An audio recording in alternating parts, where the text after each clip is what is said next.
नमस्कार दोस्तों, मैं डॉक्टर मोहिंदर सिंह एक बार फिर आपका कृषि गुरु चैनल में हार्दिक स्वागत करता हूं। आज हम सीड साइंस का दूसरा पार्ट पढ़ेंगे। Classification of seed. Classification of seed या टाइप ऑफ सीड, ये 4 तरह के बीज होते हैं: ब्रीडर, फाउंडेशन, रजिस्टर्ड और सर्टिफाइड सीड। ब्रीडर सीड बहुत ओरिजिनल होता है और ये ओरिजिनेटर की कंट्रोल में होता है। ये सोर्स बनता है फाउंडेशन सीड के लिए। और सबसे इम्पोर्टेंट चीज़ कि ये ओरिजिनेटर के पास होता है तो प्योर होता है 100%। तो इसकी टैग का कलर भी गोल्डन येलो कलर होता है। ये ऑब्जेक्टिव टाइप में क्वेश्चन आता है कि ब्रीडर सीड का टैग कैसा होता है, तो आंसर होगा गोल्डन येलो कलर। फिर होता है फाउंडेशन सीड। फाउंडेशन सीड क्या होता है? प्रोजेनी होता है ब्रीडर सीड की। कई बार क्वेश्चन आ भी जाता है ये कि फाउंडेशन सीड किसकी प्रोजेनी होती है? ब्रीडर सीड की। और फाउंडेशन सीड की स्पेसिफिक आइडेंटिटी होती है, जेनेटिक प्योरिटी होती है, और ये गवर्नमेंट इंस्टीट्यूशन से, एग्रीकल्चर ऑफिसर से, यूनिवर्सिटी से ये सुपरविजन की जाती है। और इसका जो टैग का कलर होता है वो वाइट कलर होता है, सफ़ेद रंग का टैग होता है फाउंडेशन सीड का। उसके बाद आता है रजिस्टर्ड सीड। रजिस्टर्ड सीड किसकी प्रोजेनी होती है? वो फाउंडेशन सीड की प्रोजेनी होती है। अब ये इसकी प्योरिटी भी सर्टिफाइंग एजेंसी के द्वारा सुपरवाइज की जाती है। और आखिर में आता है सर्टिफाइड सीड। सर्टिफाइड सीड क्या होता है? ये फाउंडेशन सीड की प्रोजेनी होती है। जेनेटिकल प्योरिटी और फिजिकल प्योरिटी के स्टैंडर्ड्स होते हैं, उसकी 99% उसका स्पेसिफिक प्योरिटी होनी चाहिए, तब वो सीड सर्टिफाइड सीड कहलाता है।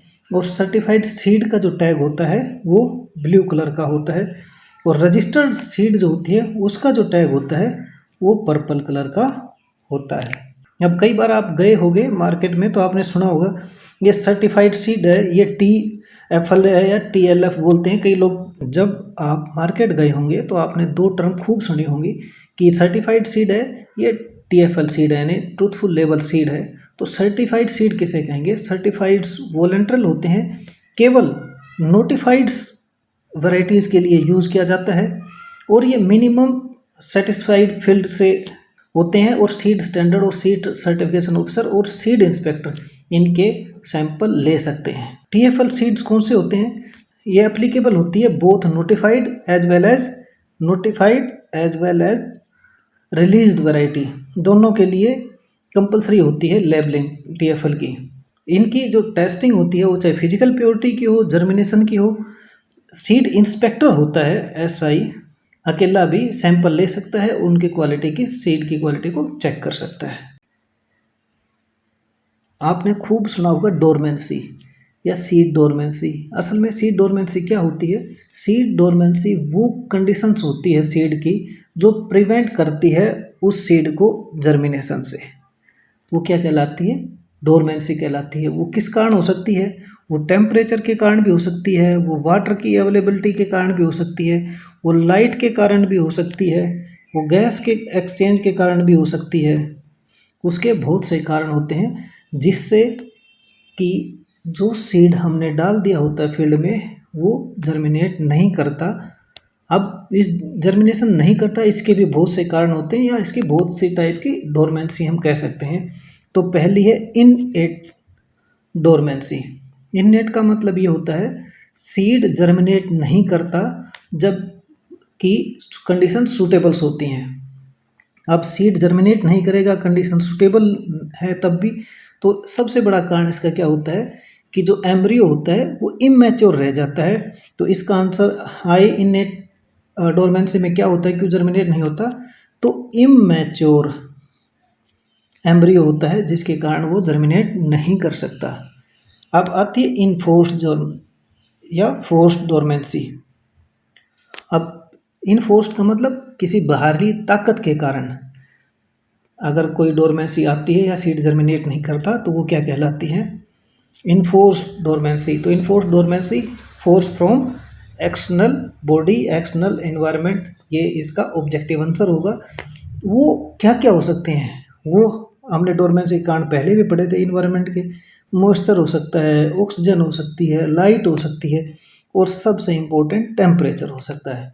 तो ये अगर ऑब्जेक्टिव क्वेश्चन पूछा जाए कि टेम्परेचर, लाइट या ऑक्सीजन या मॉइस्चर के कारण कौन सी सीड जर्मिनेट सीड नहीं, जब आपके सामने ये को ऑब्जेक्टिव में आता है कि टेम्परेचर, लाइट और ऑक्सीजन किसी भी कारण से सीड जर्मिनेट नहीं करता, तो उसे क्या कहते हैं? उसे इन्फोर्स्ड डोरमेंसी कहते हैं। इंड्यूस्ड किसे कहेंगे? इंड्यूस्ड वो होगी जब सीड जर्मिनेट नहीं करता जबकि कंडीशन बहुत बहुत फेवरेबल होती है, ऐसी डोरमेंसी को इंड्यूस्ड डोरमेंसी कहते हैं। अब ये डोरमेंसी सीड में आ जाती है तो इसको तोड़ोगे कैसे? डोरमेंसी को तोड़ने के या ओवरकम करने के कई तरीके हैं। जो पहला तरीका आता है वो है स्ट्रेटिफिकेशन। STRATIFICATI। स्ट्रेटिफिकेशन क्या होगा? वो किसी भी सीड को हम किसी लो टेम्परेचर पे लेके जाएंगे ट्रांसफ़र करने से पहले। यानी कि अगर कोई बीज हमारे पास है और हमें पता है ये जर्मिनेट नहीं करेगा, तो हम उसको लो टेम्परेचर का ट्रीटमेंट देते हैं और उसके बाद उसको सूटेबल टेम्परेचर पे भेजते हैं सीड को, तब वो जर्मिनेट हो जाता है। इसको हम क्या कहते हैं? स्ट्रेटिफिकेशन कहते हैं। दूसरा आता है हाई टेम्परेचर। हाई टेम्परेचर में क्या होता है? हम सीड को इनक्यूबेट कर देते हैं। तो क्वेश्चन आता है हाई टेम्परेचर पे टेम्परेचर कितना होना चाहिए डोरमेंसी तोड़ने के लिए? तो टेम्परेचर का आंसर होगा 40 से 50 डिग्री तक टेम्परेचर होना चाहिए, तो हमारा डोरमेंसी टूट जाता है। फिर होता है केमिकल ट्रीटमेंट। क्वेश्चन आए केमिकल ट्रीटमेंट में क्या होता है? तो केमिकल ट्रीटमेंट में अगर डोरमेंसी तोड़नी है तो कौन तोड़ सकता है? हमेशा ग्रोथ रेगुलेटर तोड़ते हैं। तो थर्ड है केमिकल ट्रीटमेंट, और केमिकल ट्रीटमेंट में क्या आएगा? प्लांट ग्रोथ रेगुलेटर्स की एप्लीकेशन करते हैं या कुछ ऐसे ग्रोइंग केमिकल्स की यूज करते हैं जिससे वो जर्मिनेशन उसके अंदर इंड्यूस्ड हो जाता है, तो इसे केमिकल ट्रीटमेंट कहते हैं। और लास्ट आता है मैकेनिकल स्कैरिफिकेशन। स्कैर का मतलब कोई धब्बा दाग छोड़ना। तो सीड्स को रब करते हैं, मैकेनिकली घिसते हैं ताकि उसकी कोट है वो कहीं से रप्चर हो जाए, वो मॉइस्चर को गेन कर ले। ऐसा एग्जाम्पल पूछा जाए तो बीटर गार्ड, जो करेला होता है उसको हम रेत के उसके बीज को रगड़ते हैं तो उसकी डोरमेंसी टूट जाती है। तो क्वेश्चन आए कहीं से कि स्ट्रेटिफिकेशन से क्या होता है? डोरमेंसी टूटती है। हाई टेम्परेचर से क्या होता है? डोरमेंसी टूटती है। प्लांट ग्रोथ रेगुलेटर्स क्या करते हैं डोरमेंसी के मामले में? डोरमेंसी को तोड़ते हैं। और क्वेश्चन आ जाए कि रबिंग या मैकेनिकल स्कैरिफिकेशन से क्या होती है? डोरमेंसी टूटती है।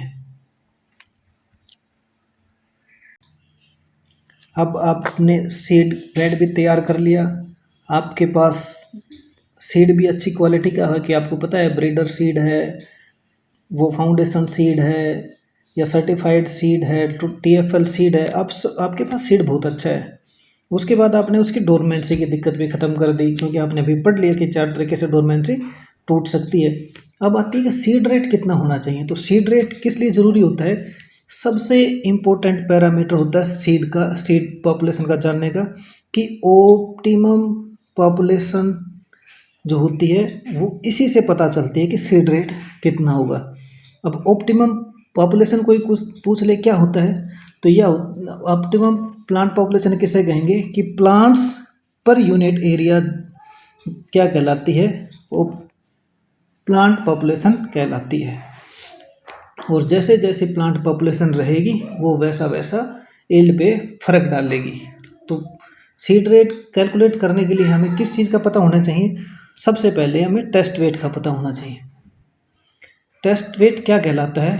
1000 दानों का वेट कहलाता है, एवरेज वेट। और वो हमारे क्वालिटी का प्रोडक्ट होता है टेस्ट वेट क्या है? एवरेज वेट है सीड्स का। तो मेन ऑब्जेक्टिव है कि 1000 बीज का जो सीड का वेट लिया जाता है उसे टेस्ट वेट या 1000 ग्रेन वेट कहते हैं। और ये डिटरमाइन क्या करता है? क्वालिटी ऑफ प्रोडक्ट डिटरमाइन करता है। जेनेटिक प्योरिटी किसे कहते हैं? जेनेटिक प्योरिटी आपकी जर्मिनेशन को बताएगा कि जर्मिनेशन कितनी होगी। और जेनेटिक प्योरिटी में कैसे पता चलता है कि परसेंटेज कंटामिनेटेड मटेरियल की कितनी है। जो हमारे पास कोई सीड लॉट है उसके अंदर से कितने प्योर सीड हैं मल्टीप्लाई बाय 100, वो क्या कहलाती है, जेनेटिक प्योरिटी कहलाती है।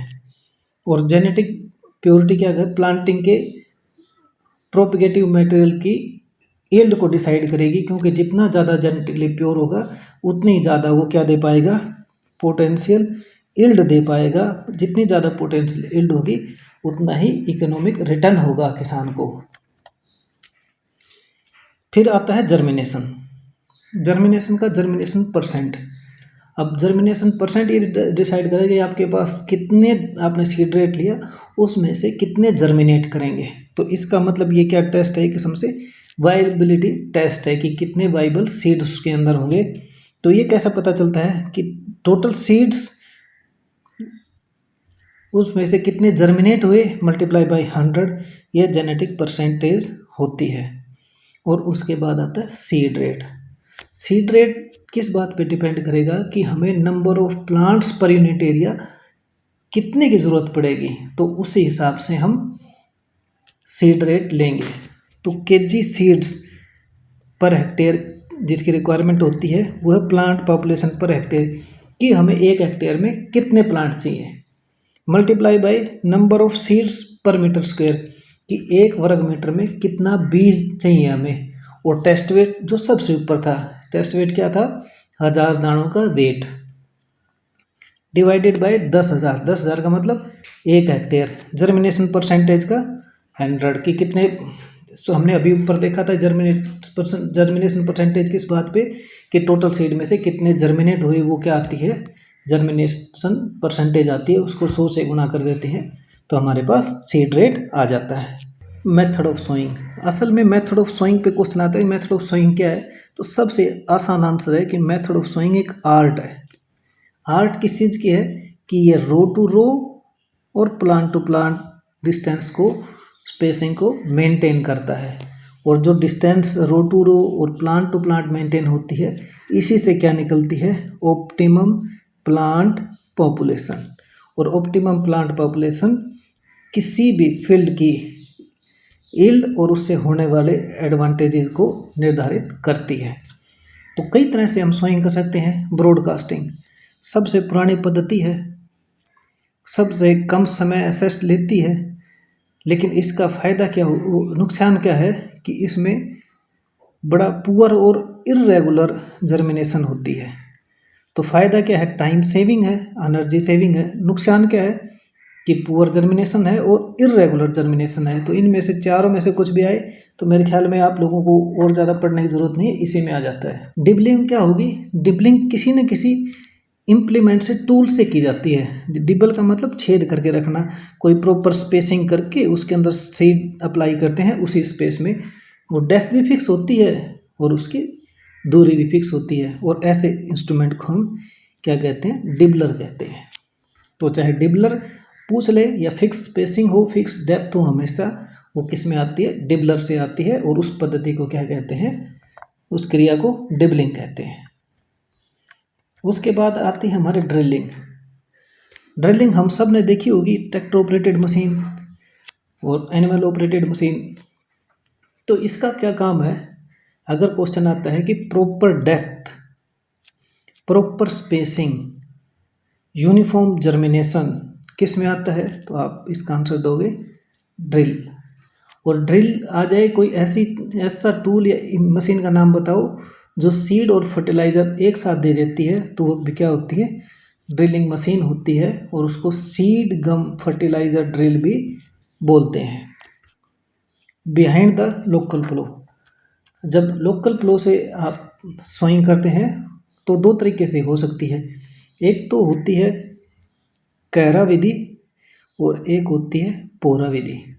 अब ये कैरा और पोरा क्या है, जब हल चलता है और कोई दूसरा बंदा बीज हाथ से उसके अंदर डालता है तो वो है कैरा विधि। और जब सोइंग किसके द्वारा होती है, जब हल चलता है, हल के साथ साथ पीछे एक टूल अटैच्ड होता है, उसके अंदर दाने डालते हैं, वो ज़मीन में डलते हुए चले जाते हैं, तो उसे पोरा विधि कहते हैं। यानी बड़ा डिफरेंस, कैरा में कोई इंस्ट्रूमेंट नहीं होता, सीधा किसान ही जो फर ओपन होती है उसमें सीड डालता है और उसको ढकता हुआ चला जाता है। पोरा में फरो भी उसी से निकलेगी और बीज भी उसी से डलेगा एक स्पेशल टूल से। तो ये दोनों में अंतर होता है। उसके बाद हम सब ने देखा ट्रांसप्लांटिंग, नर्सरी के सीड होते हैं, वेजिटेबल के सीड होते हैं, राइस की होती है, ट्रांसप्लांटिंग होती है। इसमें सबसे पहले क्या होता है कि एक जो लाइफ साइकिल होती है पेड़ की वो नर्सरी में कंप्लीट होती है और दूसरी स्पेशल फील्ड्स में होती है। वेजिटेबल का अलग है, प्लांट्स का अलग है और पेड़ का अलग है। जीरो टिलेज, जीरो टिलेज की सोइंग कहाँ होती है? वहाँ होती है जहाँ पर राइस वीट सिस्टम होता है, वहाँ पर जीरो टिलेज की सोइंग होती है। क्योंकि राइस के कारण वीट की सोइंग का टाइम नहीं बचता, तो सीधा हार्वेस्ट करके पैडी उसमें सीधा सोइंग कर देते हैं without preparatory tillage, secondary tillage, layout of seed bed. क्योंकि जीरो टिल मशीन रो जोन को ही टिल्थ करती है और सीड की सोइंग करती है। इस विधि को क्या कहते हैं? जीरो टिलेज टेक्निक या जीरो टिलेज सोइंग कहते हैं। ऑप्टिमम प्लांट पॉपुलेशन, ये एग्रोनॉमी का बहुत इंपॉर्टेंट एस्पेक्ट है, क्योंकि ऑप्टिमम प्लांट पॉपुलेशन डिफाइंड करती है जर्मिनेशन परसेंटेज का आधार, सर्वाइवल ऑफ सीड रेट का आधार, और उससे ये पता चलता है कि number of plant required to produce maximum yield. यानी ऑप्टिमम प्लांट पॉपुलेशन क्या निर्धारित करती है? यील्ड पर यूनिट एरिया निर्धारित करती है। अब इम्पोर्टेंस क्यों रही इसकी?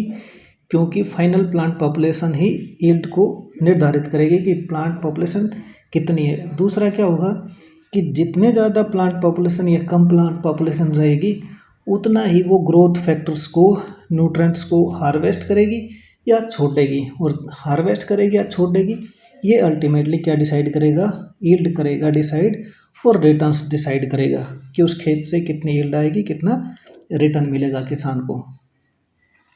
अब क्या कहता है? इंडिविजुअल प्लांट है उसकी यील्ड ज़्यादा होती है अगर प्लांट पॉपुलेशन लो होती है। अब इस बात को आप इस तरीके से भी समझ सकते हैं कि आपके पास एक खेत है, ये पूरा खेत है, और इसमें 200 फीट की लंबाई में आपने 10 ही पेड़ लगा दिए, तो इसके पास बाकी पूरा एरिया है जहाँ से ये न्यूट्रिएंट्स ले सकता है, जहाँ ये फैल सकता है, ना पानी की कमी होगी, क्योंकि उसके पास किसी चीज़ की कमी नहीं रहेगी। क्योंकि प्लांट पॉपुलेशन लो है, तो इसका मतलब उसके पास सारे न्यूट्रिएंट्स रहेंगे, तो यील्ड पर प्लांट ज़्यादा आएगी, यील्ड पर प्लांट ज़्यादा होगी। अगर यही पॉपुलेशन ज़्यादा हो जाती, ये फील्ड है और उसके अंदर क्लोजली स्पेस्ड प्लांट लगा दिया आपने, अब क्या होगा? प्लांट के बीच में इंटर प्लांट भी कंपटीशन होगा और इंट्रा प्लांट कंपटीशन भी होगा। ऐसे में प्लांट दूसरे प्लांट के साथ भी प्रतिस्पर्धा करेगा और अपने साथ भी करेगा। तो ऐसे में क्या होगी? यील्ड प्रोड्यूस करने के लिए ज़्यादा न्यूट्रिएंट की ज़रूरत पड़ेगी, ज़्यादा न्यूट्रिएंट की ज़रूरत पड़ेगी, ज़्यादा कंपटीशन करेगा। तो कंपटीशन जब ज़्यादा होगा तो हर प्लांट में कुछ ना कुछ दिक्कत आएगी, डेफिशिएंसी आएगी, क्योंकि उसको हर बार compete करना पड़ेगा। तो ऐसे में यील्ड पर प्लांट घट जाती है। अब दो बातें सोचने वाली है, अगर क्वेश्चन आता है ऑब्जेक्टिव कि अगर दूर दूर पौधे लगे हैं तो यील्ड क्या आएगी? यील्ड पर प्लांट ज़्यादा आएगी। अगर इससे उल्टा हो, अगर प्लांट दूर दूर हो तो यील्ड पर हेक्टेयर कम आएगी, क्योंकि प्लांट थोड़े हैं, एक प्लांट पर यील्ड ज़्यादा है, पर प्लांट की जो क्षेत्रफल है वो बड़ा है, तो ज़्यादा क्षेत्र में थोड़े प्लांट होंगे तो यील्ड कम आएगी। तो यील्ड पर प्लांट ज़्यादा होगी और यील्ड पर यूनिट एरिया कम होगी। और अगर प्लांट पॉपुलेशन ऑप्टिमम या उससे ज़्यादा है तो क्या होगा? यील्ड पर प्लांट तो कम होगी, पर यील्ड पर यूनिट एरिया ज़्यादा होगी, क्योंकि एक यूनिट एरिया में पौधे ज़्यादा हैं तो उनकी थोड़ी थोड़ी यील्ड करके भी ज़्यादा हो जाती है। उसके बाद आती है ऑप्टिमम प्लांट पॉपुलेशन। बहुत ज़रूरी होती है किसके लिए? मैक्सिमम यील्ड प्राप्त करने के लिए। क्योंकि प्लांट पॉपुलेशन ज़्यादा रहती है तो क्या होती है? यील्ड पर प्लांट तो घटती है, परंतु यील्ड पर यूनिट एरिया बढ़ जाती है। जबकि ऑप्टिमल प्लांट पॉपुलेशन से अगर पॉपुलेशन कम है तो क्या होगा? यील्ड पर प्लांट तो बढ़ेगी, पर यील्ड पर यूनिट एरिया घट जाती है। तो इसलिए ऑप्टिमम प्लांट पॉपुलेशन का यील्ड पर यूनिट एरिया या input cost per unit area या इनकम पर यूनिट एरिया पर सीधा प्रभाव पड़ता है। तो इसमें से जितने भी ऑब्जेक्टिव क्वेश्चन बनते हैं हमने वो लगभग डिस्कस कर लिए। Factors affecting plant population, size of plant. अब साइज ऑफ प्लांट के ऊपर क्वेश्चन आ जाता है, कब नापते हैं साइज ऑफ प्लांट का? तो जब प्लांट फ्लावरिंग पे होता है तब हम उसका वॉल्यूम नापते हैं, एरिया क्षेत्रफल नापते हैं, कितना क्षेत्रफल उसने वॉल्यूम घेरा है ज़मीन का, तो वो क्या कहलाता है? साइज ऑफ प्लांट कहलाता है। तो कुछ प्लांट की साइज ज़्यादा होती है, जैसे कॉटन बहुत सारे एरिया लेती है, अरहर लेती है, शुगर केन लेता है। इसके मुकाबले हम राइस और व्हीट के प्लांट की बात करें तो थोड़े एरिया में कवर हो जाती है उनका एरिया, तो वो क्या कहलाती है? साइज ऑफ प्लांट कहलाती है। उसके बाद आती है इलास्टिसिटी। इलास्टिसिटी एक महत्वपूर्ण एस्पेक्ट है ऑप्टिमम प्लांट पॉपुलेशन के लिए। ये किस लिए होती है? टेलरिंग के कारण। इलास्टिसिटी को पूछते किस कारण होता है? टेलरिंग के कारण, ब्रांचिंग के कारण। जबकि साइज ऑफ प्लांट हमें पता चल गया किसके कारण होता था? फ्लावरिंग के टाइम पे कितना वॉल्यूम घेरेगी, वो क्या कहलाती है? Size of plant. तो इलास्टिसिटी किससे? टेलरिंग और ब्रांचिंग से। और टेलरिंग और ब्रांचिंग क्या बात निर्धारित करती है कि ऑप्टिमम प्लांट पॉपुलेशन कितनी होगी। जैसे एग्जांपल लें हम रेड ग्राम का। रेड ग्राम में क्या होता है? प्लांट पॉपुलेशन 55,000 से 1,33,000 तक वेरी करती है। कहाँ 55,000, कहाँ 1,33,000? क्योंकि इलास्टिसिटी जो होती है वो ब्रांचिंग पे डिपेंड करेगी। तो जितनी ज़्यादा ब्रांचिंग होगी, जितनी ज़्यादा टेलरिंग होगी, प्लांट पॉपुलेशन कम रहेगा। तो ऐसे प्लांट क्या कहते हैं? ये इनडिटर्मिनेट कहलाते हैं। इनडिटर्मिनेट कौन से हुए? जिनमें फूल भी आते रहते हैं, फिर फल लगता रहता है, फूल आते हैं, फिर फल बन जाता है, फूल आता है, फिर फल बनता जाता है। तो उनकी जो इलास्टिसिटी है वो बढ़ती चली जाती है। जबकि जो डिटर्मिनेट प्लांट होते हैं, इलास्टिसिटी के मामले में जो डिटर्मिनेट प्लांट होते हैं, डिटर्मिनेट का मतलब जिनका टाइम फिक्स है कि इतने टाइम बाद, हमने सुना ना बाजरा 65 दिन का, 70 दिन का, 90 दिन का, तो उस टाइम पे उसके हर फूल आएगा, फर्टिलाइजेशन होगा, सीड बनेगा और वो एक बार बढ़ेगा। तो ऐसे प्लांट्स को क्या कहते हैं? हम डिटर्मिनेट प्लांट कहते हैं। तो इनकी ऑप्टिमम प्लांट पॉपुलेशन क्या होती है? इलास्टिक रेंज कम होती है, तो प्लांट पॉपुलेशन की रेंज में वेरिएशन भी कम होते हैं। उसके बाद आता है ड्राई मैटर पार्टिशनिंग। अब ड्राई मैटर पार्टिशनिंग में क्या होता है? जितनी ज़्यादा प्लांट की डेंसिटी बढ़ेगी उतनी कैनोपी एक्सपेंड करेगी, और जितनी ज़्यादा एक्सपेंड करेगी उतनी सोलर रेडिएशन को हार्वेस्ट करेगी। मतलब कहने का ये है कि ये प्लांट लगा दी हमने बहुत नज़दीक, और जब ज़्यादा नज़दीक लगाएंगे तो ये ऊपर की तरफ ज़्यादा बढ़ेंगे, क्योंकि सब में सूरज की रोशनी की ज़रूरत पड़ेगी। तो जितनी ज़्यादा सूरज की रोशनी की ज़रूरत पड़ेगी उतना ही हार्वेस्ट करने की कोशिश करेंगे, और जितनी ज़्यादा सूरज की रोशनी हार्वेस्ट करेंगे उतना ही ड्राई मैटर ज़्यादा प्रोड्यूस करेंगे। फिर आता है सोइंग टाइम। सोइंग टाइम में भी ऑप्टिमम प्लांट पॉपुलेशन का बहुत रोल होता है। हमने वैराइटीज़ में भी सुना है ना, early variety, mid variety, late variety. तो इसीलिए सोइंग टाइम ये चीज़ डिसाइड करता है कि ऑप्टिमम प्लांट पॉपुलेशन अर्ली में, मिड में, लेट में कितनी होगी। और ये प्लांट पॉपुलेशन किस बात पर निर्भर करती है इनकी? सबसे पहला डे लेंथ के ऊपर, फिर मॉइस्चर कंटेंट कैसा रहेगा, फिर टेम्परेचर की कंडीशंस कैसी रहेंगी अर्ली, मिड और लेट में। इसलिए हम सोइंग टाइम निर्धारित करते हैं। मान लो टेम्परेचर बहुत ज़्यादा लो है तो हमें हाई प्लांट पॉपुलेशन की ज़रूरत पड़ेगी। अगर इसको आप जनरल समझें तो हमारा जो सीड रेट है वो 40 किलो है गेहूँ का, जब हम 25 नवंबर तक बोते हैं। अगर हम दिसंबर में जाके बोते हैं तो ये 50 हो जाती है kg पर एकड़ की रिक्वायरमेंट। क्यों? क्योंकि टेम्परेचर लो हो जाता है, ग्रोथ घटेगी तो खाली एरिया रहेगा, तो सोयल के कवर को पूरा करने के लिए हमें ज़्यादा सीड की ज़रूरत पड़ेगी।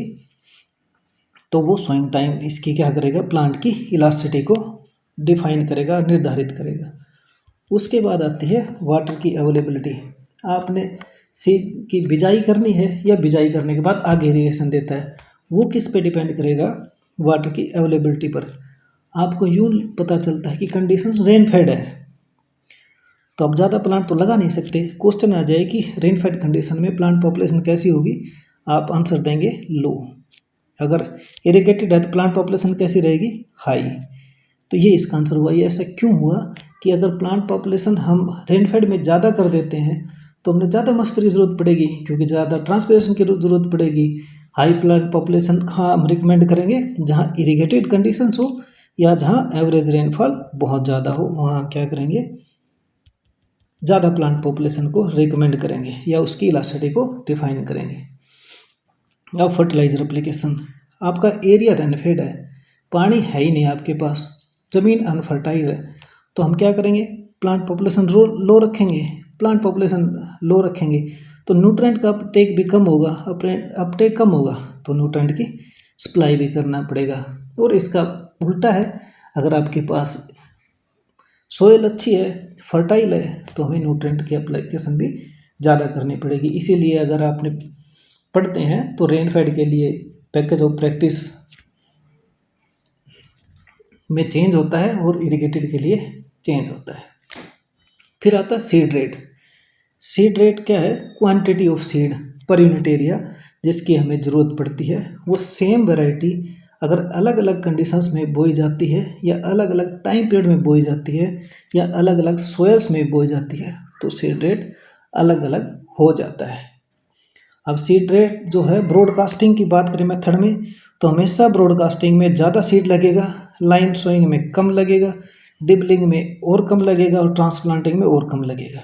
अब आ जाए आपके पास ऐसा क्वेश्चन कि सीड रेट सबसे कम किस में लगेगा, ट्रांसप्लांटिंग में कम लगेगा, और सबसे ज़्यादा किस में लगेगा, ब्रॉडकास्टिंग में लगेगा। आज के लेक्चर में हमने सीड की classification, dormancy, elasticity, factor affecting elasticity पढ़े। अगले हम सीड के टॉपिक में क्रॉप की ज्योमेट्री के बारे में पढ़ेंगे, लीफ एरिया इंडेक्स के बारे में पढ़ेंगे और प्लांट पॉपुलेशन और यील्ड रिस्पांस के बारे में पढ़ेंगे।